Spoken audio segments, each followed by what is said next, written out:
With Constant Contact, you can now take a look at your contacts growth report to see how your contacts have been doing over a specific period of time. To see this report, click Reporting and then click Contacts. Here, you can see a quick summary of your contacts activity by a specific time period.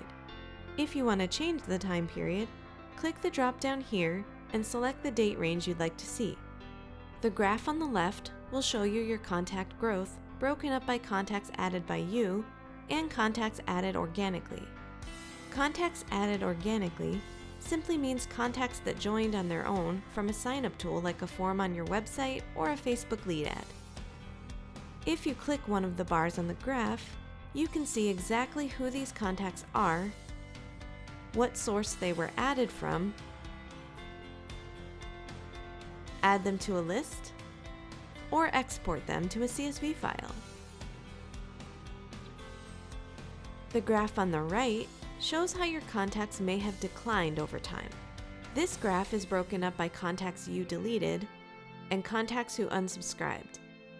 On this graph, you can't click the delete bar because those contacts have been deleted from your account and you can't see them anymore. You can only click the unsubscribe bar. When viewing your unsubscribed contacts, you can export them to a CSV file for your records. Scrolling down, you can take a look at your trends and compare your contact growth over time.